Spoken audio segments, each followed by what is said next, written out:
Pessoal, um aviso rápido. Se você está chegando agora à saga Tupinambás, os protagonistas da nossa maior revolta indígena aqui no Tormentas e Redemoinhos, primeiramente, receba as minhas boas-vindas. E eu sugiro começar pelo primeiro episódio da temporada. Tudo vai fazer mais sentido. Com isso, tenha um ótimo episódio.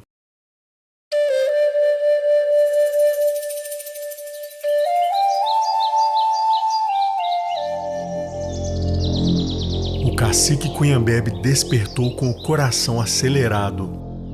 Ele havia dormido mal, sem sonhar, embora, com esforço, não tivesse virado para lá e para cá na rede.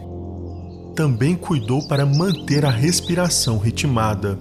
Outros que estivessem acordados teriam achado que adormeceu profundamente. Em volta de si, o mundo era opaco. A primeira claridade de Araci, a Senhora da Aurora, atravessando a mata, abrindo caminho para Guaraci, o sol. Alguns companheiros já estavam de pé, comiam mãos de farinha e empunhavam suas armas. Poucos teriam dormido bem.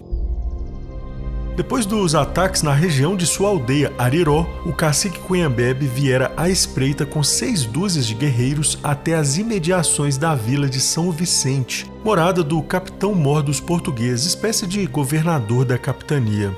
Ao que parecia, passaram desapercebidos, e este seria só o começo dos ataques que ele planejava.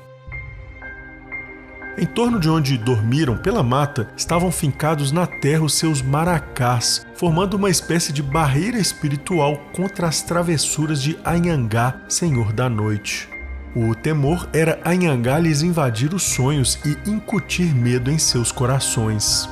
Era sabido, para um guerreiro, talvez mais importante do que tacar piajo ou flecha certeira, era cuidar de ter bons sonhos em vésperas de combates.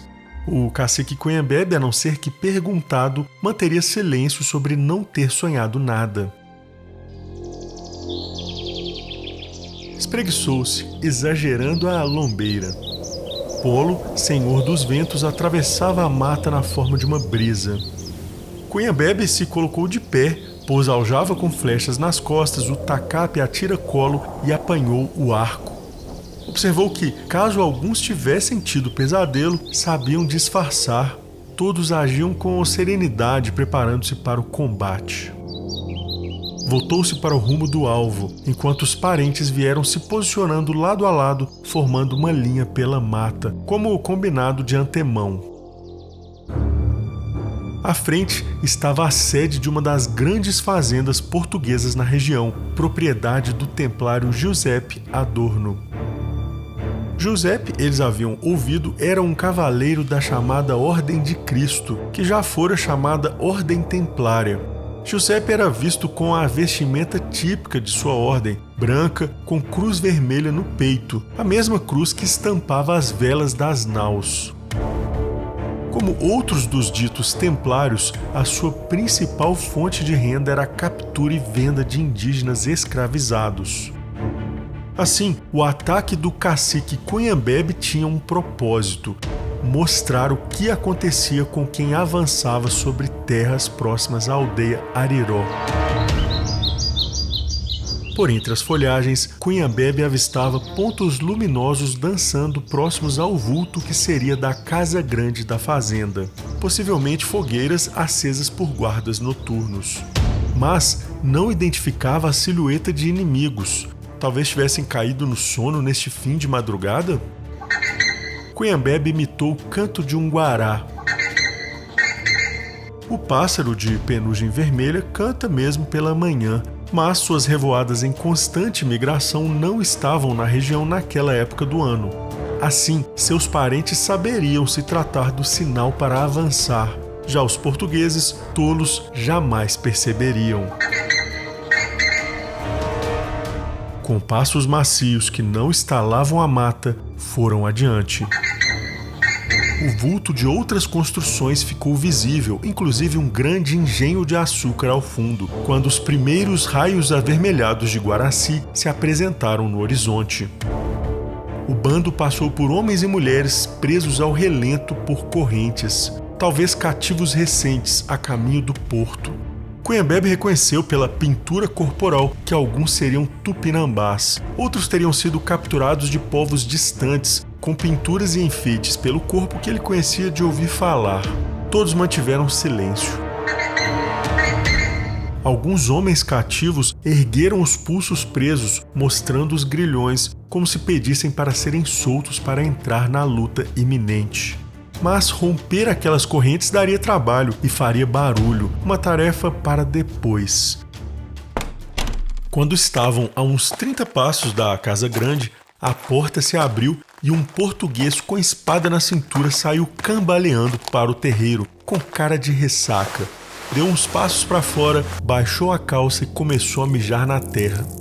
No que o homem levantou a vista, percebeu a própria morte.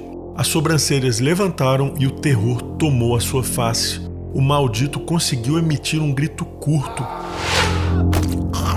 que virou um gorgolejo quando uma flecha atravessou seu pescoço. Caiu de joelhos, afogado no próprio sangue. Um destino horrendo. Logo, um clamor se espalhou pelo interior da casa e imediações. O grito fora suficiente para levantar alerta. Foi aí que Cunhambebe, abandonando a furtividade, soltou do fundo da garganta o brado de guerra do seu povo. No momento seguinte, seus parentes se juntaram em uníssono. Até os bichos na mata em volta entraram em algazarra, o medo correndo por toda parte. Os brancos pela fazenda perderiam uma respiração, uma batida desconexa no coração, pois estariam a perceber que a morte chegou. Cunhambebe e seus guerreiros, notando que não haveria resistência organizada, se espalharam e começaram a matar. 2 dúzias de tupinambás invadiram a casa grande. Logo deu para ouvir gritos dos que eram acuados e mortos lá dentro. Perto do engenho, um grupo de portugueses finalmente formou uma linha de combate, com 3 dúzias de guerreiros, espadas à frente, armas de fogo atrás, como os brancos gostavam de lutar. Dispararam uma saraivada, mas as mãos deviam estar tremendo, pois não pareceram acertar qualquer alvo. De longe, enquanto Cunhambebe enfrentava um português meio devagar nas pernas, avistou que um primo, guerreiro experiente, já reunia em si um grupo para bater a linha inimiga no engenho.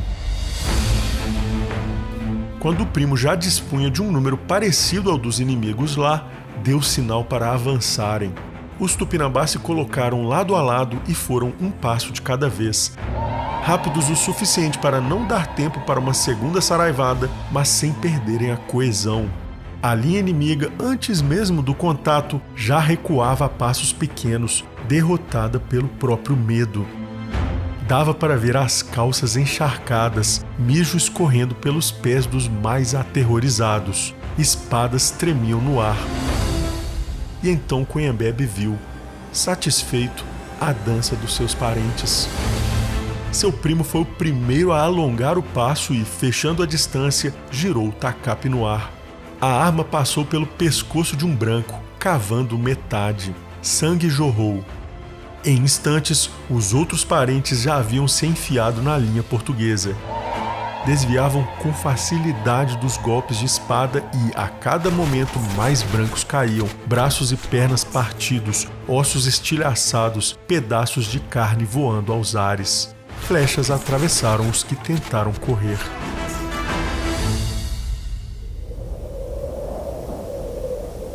Quando o silêncio voltou, o chão ali era uma poça de sangue. Em volta não havia mais sinal de resistência. Inimigos jaziam mortos por toda parte. Até os animais pareceram acalmar na mata e alguns pássaros retomaram a canção da manhã. Cunhambebe mal poderia chamar aquilo de combate. Fora um massacre, ao que parecia sem nem sequer um tupinambá tombado. Não fosse vingança por direito, alguns poderiam até dizer que não houvera honra. Inimigos, se muito, acostumados a usar chicotes contra pessoas amarradas. Cunhambebe mandou vasculharem nos bolsos e gavetas pelas chaves das correntes dos prisioneiros, e que procurassem entre os mortos o cacique da fazenda, o templário Giuseppe Adorno. Logo retornaram com as chaves e os grilhões foram abertos.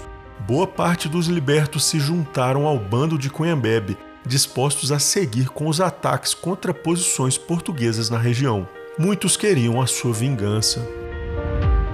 Trouxeram para Cunhambebe ainda 4 brancos sobreviventes. 2 haviam se escondido durante o combate, estavam ilesos. Esses não valiam nem sequer como prisioneiros. Medrosos, caso fossem comidos, poderiam transmitir a covardia. Cunhambebe mandou matar um deles ali mesmo. O outro deixou ir para que contasse, com todo o seu medo, ao cacique dos portugueses o que acontecia com quem avançava sobre terras próximas à aldeia Ariró. Os outros 2 prisioneiros que mostravam ferimentos de luta, Cunhambebe decidiu levá-los. Esperava não demorar a retornar para Ariró e levaria alguns cativos. Depois de buscarem por toda parte, concluíram que o templário é que não estava ali. Mas não fazia mal, pois para o cacique Cunhambebe a sua vingança só havia começado.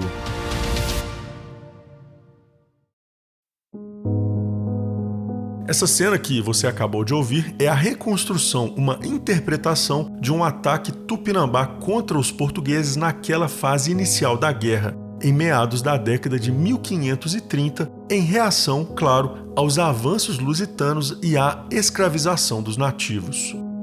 Sobre esse período, assim escreveu o historiador Ailton Quintiliano. Muitos índios conseguiram ser libertados através dessas sortidas do valente chefe tupinambá, Cunhambebe, cuja fama começava a se espalhar entre os peros, como eram conhecidos os portugueses. O dono da fazenda, o templário Giuseppe Adorno, foi mesmo um grande nome entre os colonos europeus da época. Embora fosse italiano de Gênova, havia chegado logo na expedição de Martim Afonso, capitão donatário que havia recebido São Paulo do rei. Giuseppe era um dos muitos cavaleiros da Ordem de Cristo, herdeira da Ordem Templária, que vieram para cá. Eles usavam aquela vestimenta branca com cruz vermelha no peito, como a gente vê nos filmes, por isso chamados simplesmente de templários. Só que, diferente daqueles cavaleiros meio monges da Idade Média, que guardavam castidade e lutavam por questões de fé, os cavaleiros da Ordem de Cristo eram mais, digamos, mundanos. Eles eram, na real, capitães na guerra, usando a fé como bandeira perante os seus batalhões e o título de cavaleiro como sinal de prestígio. Mas, na prática, buscavam era enriquecer. A principal fonte de renda deles, assim como da empreitada colonial no Brasil como um todo, era a captura e o comércio de pessoas escravizadas, e não tinham problema algum em tomar mulheres, inclusive, à força, as mulheres dos povos conquistados. Por sinal, foi Giuseppe Adorno quem ergueu um dos primeiros engenhos de açúcar do Brasil, em 1533, o Engenho São João, provavelmente localizado próximo à atual Praça Rui Barbosa, em Santos.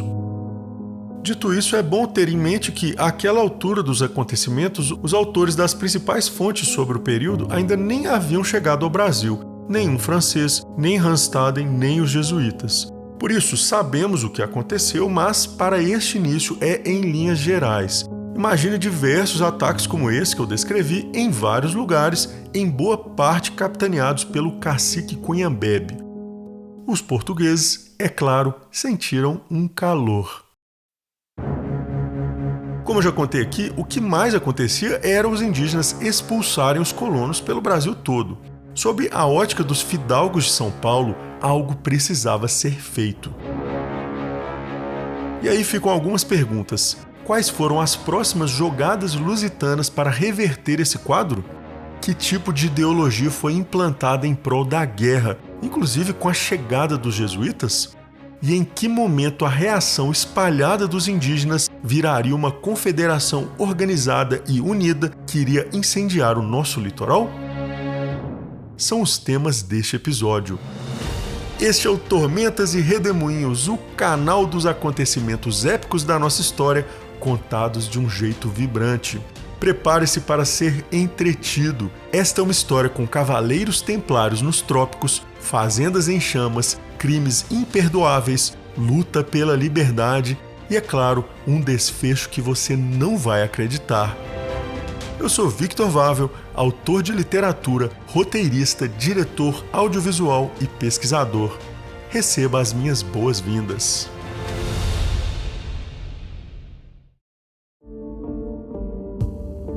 Durante a década de 1530, no hoje estado de São Paulo, os negócios portugueses corriam bem. Bandos de europeus e seus aliados tupiniquins capturavam povos inteiros e os mandavam sobretudo para as plantações de cana em Pernambuco. Era um motor econômico em funcionamento. Enquanto isso, os indígenas por todo o atual sudeste brasileiro reagiam. Não só os tupinambás, os protagonistas desta série, outros povos também davam o troco. Um destaque no mesmo contexto histórico, mas com dinâmica própria, foi a chamada Guerra de Iguape. Na Guerra de Iguape, uma aliança entre indígenas e espanhóis saqueou a própria capital portuguesa, São Vicente. Mataram 2/3 da população da vila e deixaram o lugar em chamas. Não foi acontecimento isolado.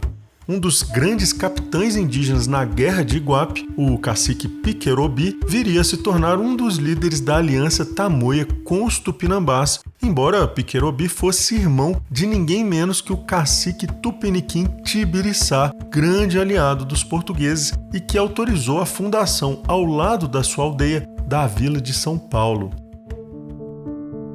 Essa trama de alianças e inimizades cruzadas, colocando às vezes irmãos contra irmãos, europeus contra europeus, ajuda a mostrar a complexidade da teia de rivalidades. É bom ter isso em mente para não cair em interpretações simplistas. Nessa confusão toda, os portugueses, como eu já mencionei antes, acostumados com as intrigas das cortes europeias, levavam vantagem. Fidalgos casavam-se com várias, às vezes dezenas de mulheres indígenas para forjar alianças com diferentes aldeias dentro do sistema de cunhadismo, e com isso sabiam colocar uns contra os outros. Sendo bem prático, os fidalgos preferiam, sempre que possível, que outros lutassem as suas batalhas. Por sinal, esse foi o padrão não só nessa época, mas em todo o período colonial. Nas chamadas bandeiras, que eram esses bandos de algumas centenas de guerreiros que saíam apresando indígenas nas matas, era comum haver menos de uma dúzia de brancos. O resto eram indígenas convertidos ou ainda mais tarde, negros da África. Mesmo com toda essa, astúcia portuguesa, todo o caos foi levando os fidalgos a uma conclusão. São Vicente, que já havia sido destruída, estava numa localização vulnerável demais. Foi o que levou à fundação de Santos na face norte da mesma ilha de São Vicente, em 1543, e ao deslocamento para lá da residência do governador 3 anos depois. O que justificou a mudança da capital? Veja, Santos, na mesma ilha, é voltada para o continente, conectada ao Atlântico por estuários. Assim, mantém a vantagem de, estando numa ilha, dificultar o ataque por terra. E ainda poderia ser mais facilmente defendida de avanços vindos do mar por meio de fortes nas entradas de água. Se você abrir um mapa, vai entender o que eu estou dizendo. Santos é claramente uma posição militar superior.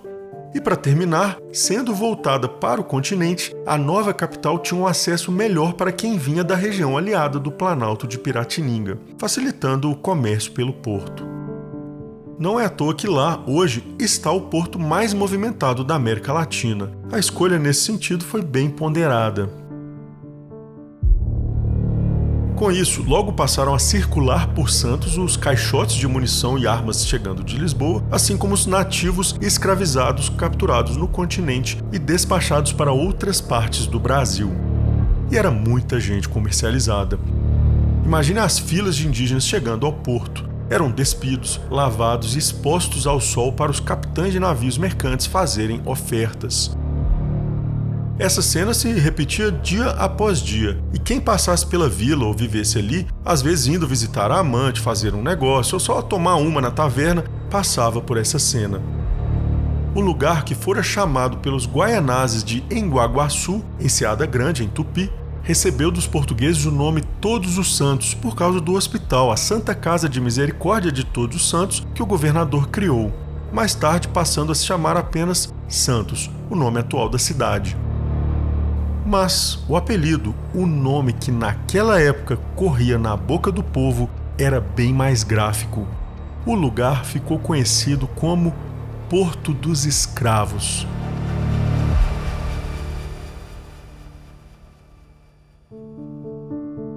Aqui cabe uma reflexão. Muita gente se espanta com, resumidamente, a maldade nessa história toda. De fato, aquelas pessoas davam início a um dos maiores crimes, se não o maior, da história: a escravização e o genocídio de boa parte da banda americana da humanidade, que depois se desdobrou também no esvaziamento da África em busca de escravos negros. No entanto, sabemos que traços antissociais como psicopatia não são comuns. Então, fica a pergunta: como foi possível gente como eu e você conviver com aquilo? Uma justificativa comum é dizer que a escravidão era corriqueira, que todo mundo fazia, então estava todo mundo acostumado. Você deve ter ouvido isso por aí, faz parte do senso comum. Porém, é uma tese que não resiste a uma análise aprofundada e, na real, não deixa de ser uma bela de uma passada de pano. Como assim? Veja, a escravidão aparece mesmo em muitas sociedades e até na coletânea de livros que muitos consideram sagrada, a Bíblia. Como em Levítico capítulo 25. Seus escravos e escravas devem vir das nações ao redor. Deles, você pode comprar escravos. Você também pode comprar alguns dos residentes temporários que vivem entre vocês e membros de seus clãs nascidos em seu país, e eles se tornarão sua propriedade. Você pode deixá-los como herança para seus filhos e pode torná-los escravos para a vida toda. Há passagens bíblicas que informam até o quanto os escravos podiam apanhar, como Êxodo capítulo 21. Se um homem bater em seu escravo ou escrava com uma vara e o escravo morrer, ele deve ser punido. Mas o senhor não deve ser punido se o escravo se levantar após 1 ou 2 dias, uma vez que o escravo é sua propriedade. Eu estou destacando a Bíblia porque importa para o contexto aqui. Ela foi de fato usada para justificar a escravidão, como eu vou explicar melhor daqui a pouquinho. De toda forma, é um entre muitos exemplos de escravidão na história. Então, à primeira vista, parece fazer sentido que as pessoas simplesmente aceitavam, estavam acostumadas. No entanto, essa é uma leitura apressada. Por 2 razões. Primeiro, não é como se ninguém percebesse que a escravidão é um absurdo. Exemplos descritos nesse sentido não faltam. Gregório de Nissa, um teólogo do século IV, deixou um sermão frontalmente contra a escravidão. O homem está condenando à escravidão seres humanos cuja natureza é livre e caracterizada pelo livre-arbítrio. Está fazendo leis que rivalizam com a lei de Deus. João Crisóstomo, bispo de Constantinopla, também no século IV, lutou contra a escravidão. A escravidão é fruto da cobiça, da degradação, da selvageria, pois Noé não tinha servo, nem Abel, nem Sete, nem os que vieram depois deles. E isso é gente de elite, que escrevia. Talvez não haja sinal mais claro de que a escravidão nunca foi simplesmente aceita do que as próprias revoltas dos escravos e a brutalidade com que foram reprimidas. No ano 73 antes da Era Comum, no Império Romano, Espartaco liderou uma revolta escrava que reuniu algo como 100.000 homens. Venceram as legiões várias vezes. Quando finalmente foram derrotados, o recado das elites romanas foi bem claro. Os 6.000 revoltosos capturados na batalha final mandaram crucificá-los ao longo de 200 quilômetros da Via Ápia, importante estrada entre Capua e Roma. Dá tipo uma pessoa crucificada a cada 30 metros. Imagina a situação. É para todos, inclusive os escravos, verem o que acontecia com cativos que desafiassem os senhores. Esse definitivamente não parece um quadro em que a escravidão fosse simplesmente aceita por costume. Mundo afora, exemplos assim não faltam, como a revolta haitiana aqui do lado e, é claro, Palmares, aqui no Brasil, a maior revolta escrava da era moderna. Então, não para em pé a ideia de que as pessoas não viam problema na escravidão, muito menos que os próprios escravos aceitassem esse destino. As pessoas podiam até se conformar, não enxergando saída, mas achar normal, de boa, é bem diferente. Seria como imaginar que hoje nós não vemos problema na miséria.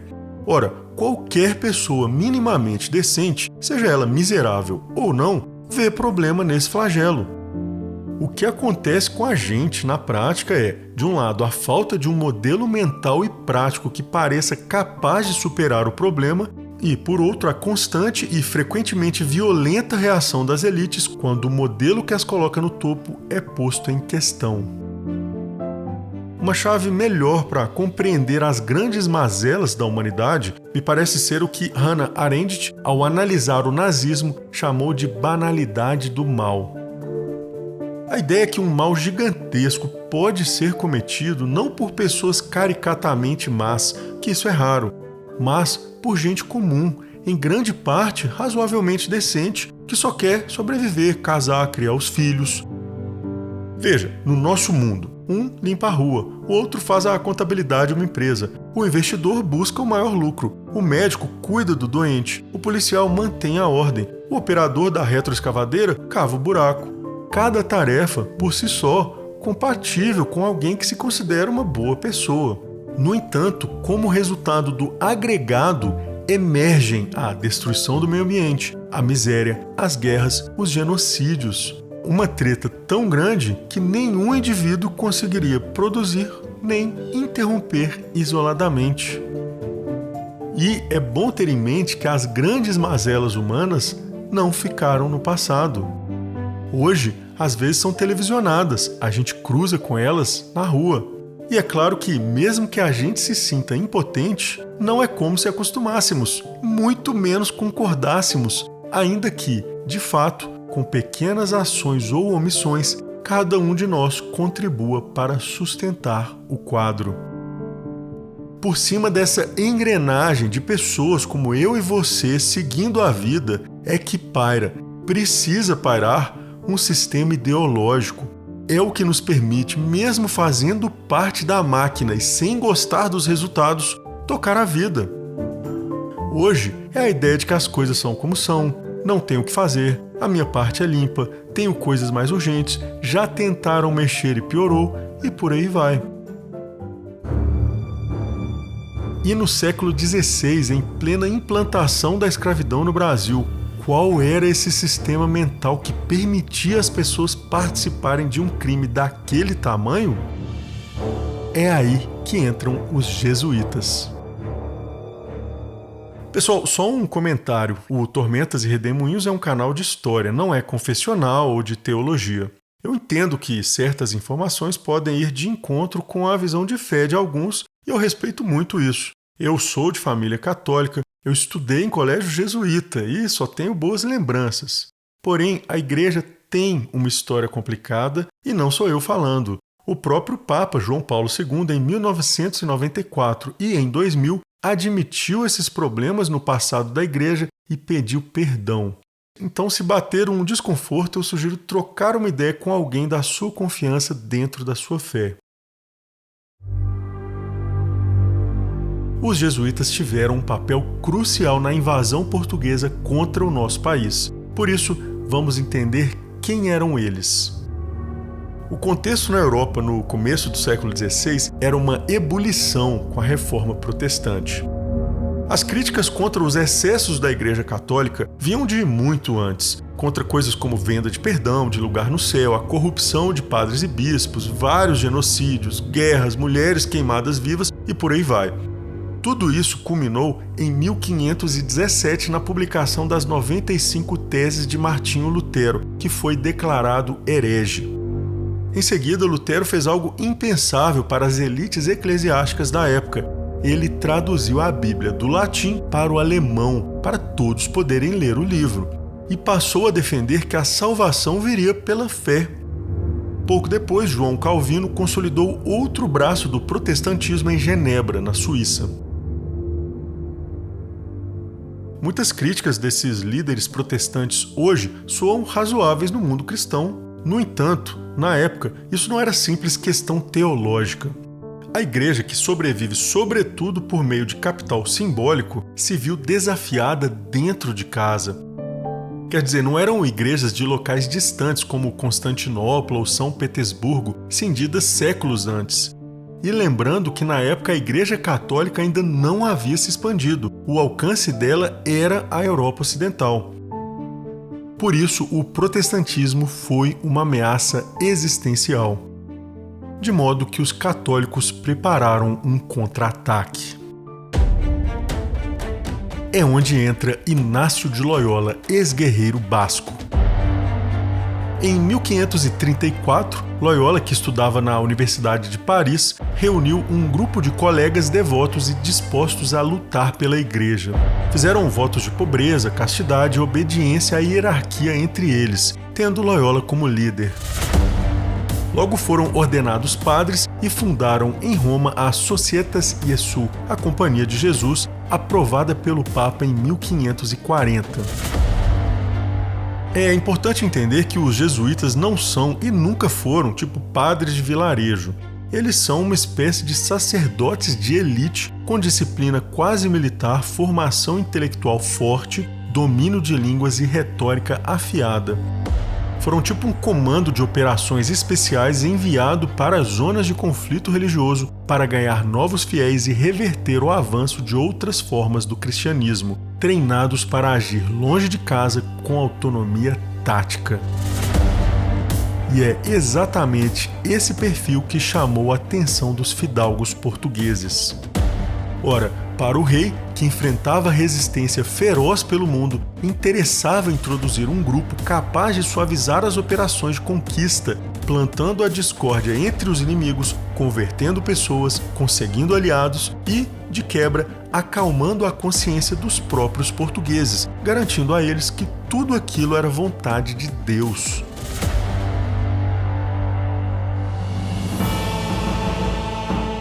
Foi uma aliança promissora para os dois lados. A coroa, que já tinha o catolicismo no centro do seu projeto político, passa a contar com sacerdotes de elite, não só padres comuns. E a Companhia de Jesus, por sua vez, ganha carona na estrutura do Império Português para cumprir o seu desígnio. De modo que jesuítas jamais foram um grupo místico neutro, muito menos teólogos acadêmicos distraídos que por acaso vieram parar nos trópicos. Desde o início, foram plugados à geopolítica de dominação europeia e desempenharam o papel com bastante eficácia. No caso do Brasil, os primeiros jesuítas chegaram pessoalmente em 1549 na expedição de Tomé de Souza, que fundou Salvador. Entre eles o reverendo Manuel da Nóbrega, chefe da missão no Brasil. Pouco depois vem, entre outros, o jovem José de Anchieta. Logo, os jesuítas começaram a aprender os idiomas indígenas. Por sinal, o dicionário de Anchieta é uma grande fonte para o tupi antigo. Traduziam cânticos católicos para as línguas dos nativos, mediavam acordos com caciques e, é claro, ajudaram a apaziguar a consciência das pessoas que operavam a violência. Trocando em miúdos, eles deram justificativa moral para um projeto de conquista e escravidão.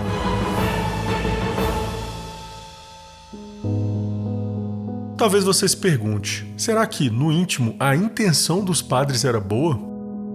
Não seriam pessoas miúdas, sem noção do estrago? Teriam um lado humanitário? A vantagem é que a gente não precisa adivinhar. Eles deixaram seus pensamentos por escrito.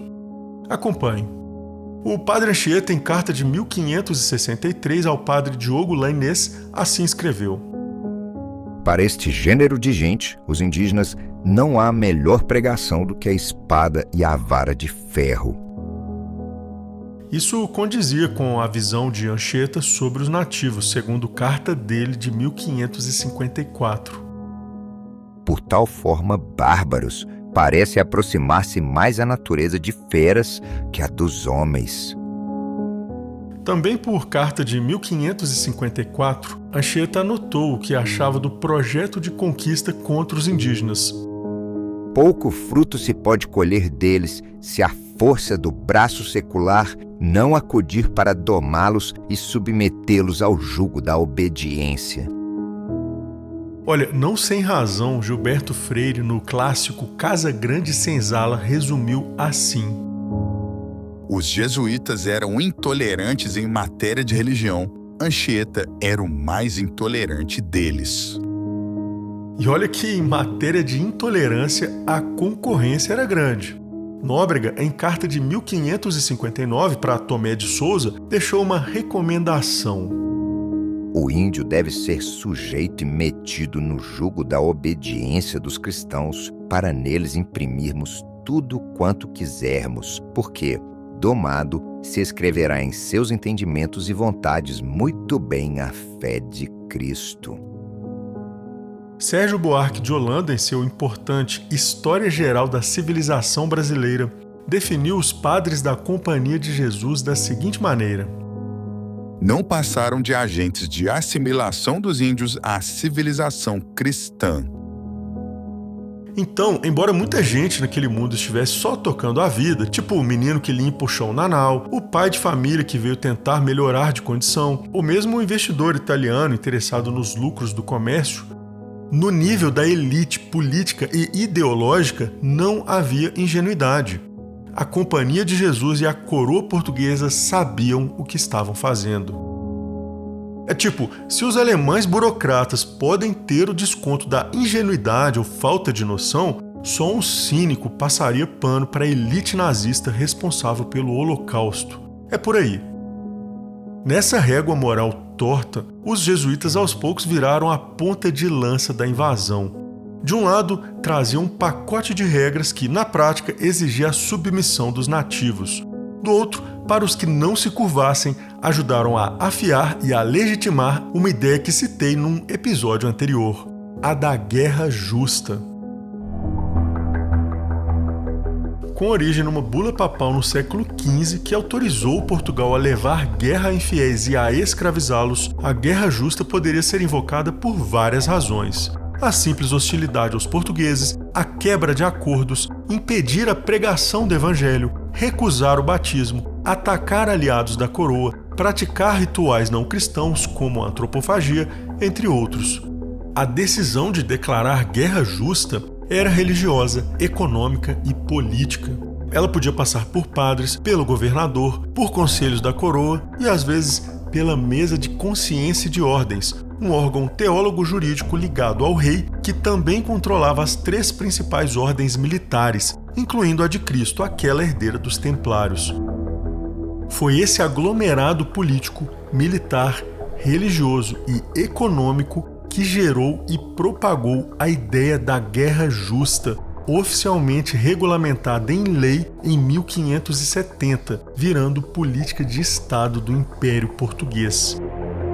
Uma política de destruição simbólica e literal de povos pelo mundo, com escravização em massa. A ideologia foi tão eficaz que continua influenciando muita gente até hoje, que enxerga indígenas como bárbaros e os europeus como salvadores. De modo que os jesuítas funcionaram como linha de frente para o avanço português. Quando falhavam em sua conquista pela ameaça, não se demoravam as linhas de infantaria. Foi nesse contexto que, diante da reação dos indígenas contra posições portuguesas pelo estado de São Paulo, que o governador, em meados da década de 1540, planejou um ataque fulminante contra o coração do território tupinambá. O alvo escolhido foi a aldeia Uruçumirim, no atual Outeiro da Glória. Ela já apareceu aqui em episódios anteriores e terá um papel cada vez mais central nessa história. Uma batalha que seria um ponto de virada nesse enredo.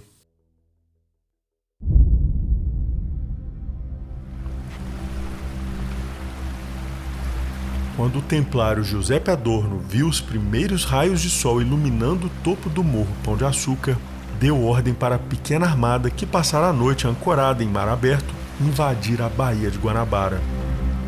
Junto da nau que comandava, vieram mais 6 bergantins, barcos menores de 2 velas produzidos em estaleiros em São Vicente e Santos. No convés, um dos padres do governador bradava frases de efeito. Matem os infiéis, e Deus vai decidir quais são dignos de entrar no paraíso. Na noite anterior, o padre recebera guerreiros para ouvir-lhes os pecados, garantindo a todos que, se lutassem com bravura, receberiam perdão divino e iriam direto ao paraíso. A justiça dessa guerra era clara aos olhos dos homens. Primeiramente, a terra, todos sabiam, pertencia por direito ao rei dos portugueses, com a bênção do Papa. Em segundo lugar, aqueles tupinambás não haviam aceitado a palavra de Deus, mesmo depois de a ouvirem. Claros sinais de que agiam em prol de forças diabólicas. O padre continuava a gritar: Deus o quer! Quando a frota adentrou a Baía de Guanabara, Giuseppe Adorno viu satisfeito que, na tentativa de apanhar os inimigos de surpresa, parecia ter sido bem sucedido. Não havia sinal de resistência pronta, seja na água ou em terra firme. Mais próximo da costa, o padre diminuiu o volume da voz, sem perder o ritmo da ladainha, sempre bradando que esta era uma guerra abençoada por Deus. Giuseppe Adorno avistou uma região pantanosa com faixas esparsas de areia rente ao alvo e mandou baixar em barcos pequenos para o desembarque ali. Enquanto isso, os atiradores a bordo já preparavam os canhões, apontando para a fortaleza indígena no alto de um dos morros da região. O alvo era a aldeia Uruçumirim, do cacique Cairuçu, grande líder tupinambá. Era protegida por uma cerca de varapaus fincados lado a lado, que os indígenas chamavam de caiçara.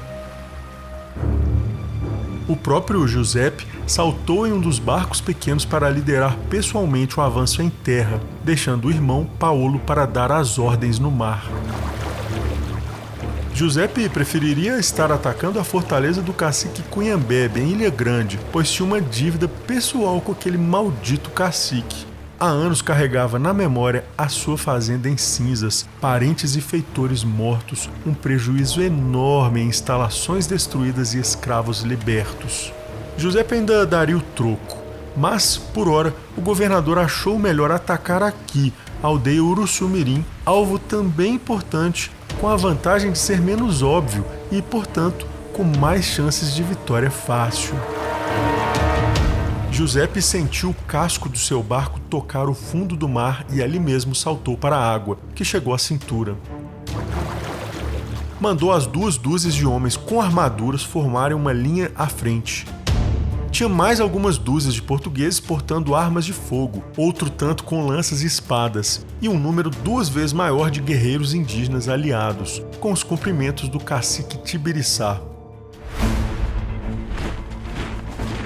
Ao todo, começaram a marchar morro acima cerca de 350 homens.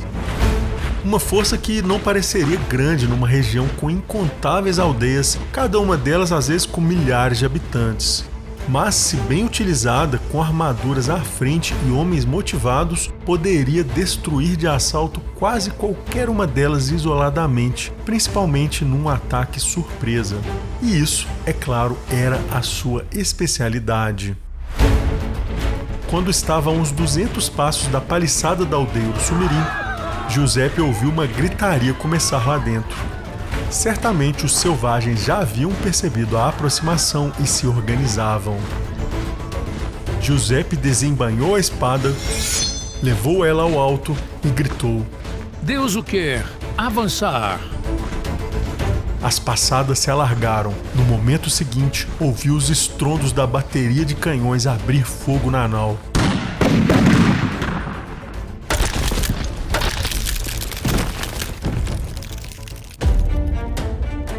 Diante do portão de madeira avariado, Giuseppe mandou que as suas armaduras forçassem para dentro e que as espadas cortassem as cordas que seguravam a estrutura. Inimigos no alto começaram a atacar. Flechas choveram, algumas passando pelos escudos. Homens caíam, mas a pressão sobre a paliçada não diminuiu. Indígenas aliados responderam com flechadas. Giuseppe mandou grupos criarem fogueiras próximas para incendiar tudo. Mas, antes mesmo do primeiro fogo estar pronto, o portão cedeu, caindo para dentro, fazendo um baque.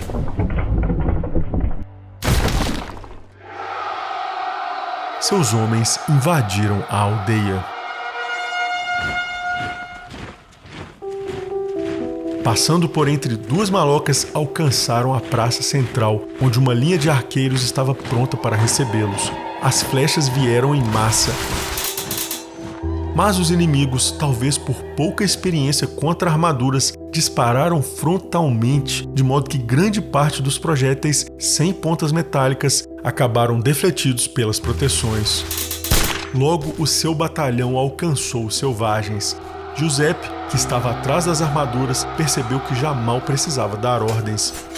Os seus homens simplesmente continuavam a avançar. Os tacapes inimigos derrubaram muitos, mas as armaduras seguiram atropelando, enquanto as armas de fogo disparavam da retaguarda. Giuseppe se embrenhou adiante, pois precisava sujar a espada ou não teria o que conversar depois. Viu um garoto com arco, girou a lâmina e decepou a sua cabeça. Para lá, um velho se virou para correr, e Giuseppe deu uma larga passada e cortou baixo nas pernas. O velho foi de cara na terra. Ali mesmo, Giuseppe fincou-lhe nas costas no rumo do coração. Ao lado, viu um homem atravessando uma lança numa garota. Foi quando Giuseppe percebeu a insanidade da situação. Ora, uma moça nova como aquela teria altíssimo valor de venda. Não devia ser morta assim. Prisioneiros! Precisamos de prisioneiros! Ele gritava. Logo, outros começaram a fazer coro e a notícia correu. Em pouco tempo, com a resistência acabada, começaram a tocar os sobreviventes para a praça central da aldeia e as primeiras labaredas começaram a subir nas malocas. A aldeia Urussumirim logo estaria em cinzas e as embarcações voltariam a Santos abarrotadas de escravos. O templário Giuseppe Adorno observava satisfeito o desfecho deste dia de glória para o rei e para Cristo.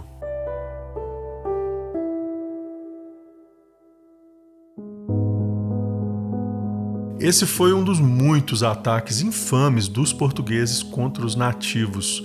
Os detalhes desse assalto contra Urussumirim foram preenchidos com base no que sabemos do tipo de guerra travada na época, mas é fato que, ao final, os portugueses arrasaram a aldeia e aprisionaram muitos dos seus habitantes. Sobre o evento, assim escreveu o historiador Ailton Quintiliano. Os índios ainda lutaram o quanto puderam. Alguns ficaram mortos, tingindo de sangue a praia, a cerca, a Ocara. Outros foram dominados e conduzidos a ferros para São Paulo. Nada puderam as flechas e os tacapes contra as armas de fogo e as espadas dos portugueses, que se faziam ajudar de seus irmãos carijós e guaianazes, passados vergonhosamente para o lado dos estrangeiros. Só um detalhe, o Quintiliano cita carijós e guaianazes, não sei por que a ênfase nesses dois povos, sendo que o grande aliado português, na verdade, era Tupiniquim, como eu já expliquei aqui. Na verdade, os guaianazes também atacavam os portugueses e iriam se unir aos tupinambás em não muito tempo. Mas enfim, isso também faz parte da teia de fontes nem sempre congruentes e, sendo sincero, há uma leitura que eu faço da melhor maneira possível. De toda forma, é fato que os portugueses venceram de assalto uma importante aldeia tupinambá, devem ter ficado bem satisfeitos com isso.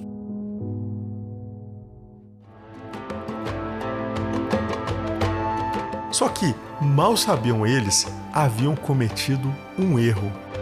O erro foi manter em grilhões parte dos cativos capturados em São Paulo, ao invés de mandá-los para longe.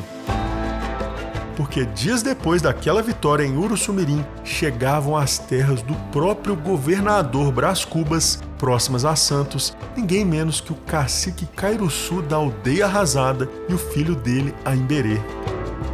Aimberê, que não só vivenciou a destruição de sua terra, provaria da escravidão numa fazenda portuguesa, ao lado de pessoas de outros povos.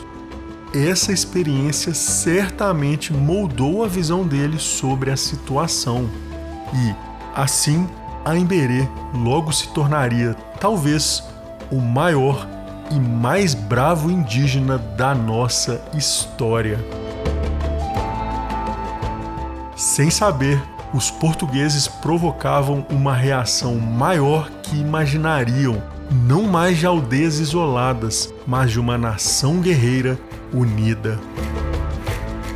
E o troço pega fogo. Mas como esses nativos ora escravizados se tornariam liderança nesta que já virava a nossa maior revolta indígena? Que tipo de entendimento foi feito entre eles? E como foram as próximas batalhas nessa história? São temas do próximo episódio. Pode esperar, a coisa só vai continuar esquentando. Como sempre, espero que você esteja saboreando essa história com o trocadilho mais do que intencional. Eu peço a sua ajuda. Criar isso aqui é uma jornada incrível que eu faço com muito carinho, mas também dá muito trabalho e só faz sentido se mais pessoas embarcarem. O podcast tem ganhado de forma bem consistente mais e mais ouvintes. Então continue compartilhando, comente, mande para os amigos, me ajuda com o nosso amigão algoritmo para isso aqui chegar em mais gente. Leva instantes e é crucial para o projeto. Vamos juntos resgatar a nossa história. Fica também o convite para conhecer os meus livros de literatura, Guerra dos Mil Povos, que se passa justamente no universo dessa saga, e Novo Mundo em Chamas, que tem como pano de fundo a Guerra de Palmares, também sensacional e cheio de grandes batalhas. Este foi o Tormentas e Redemoinhos, escrito, narrado e editado por mim, Victor Vável. Até a próxima!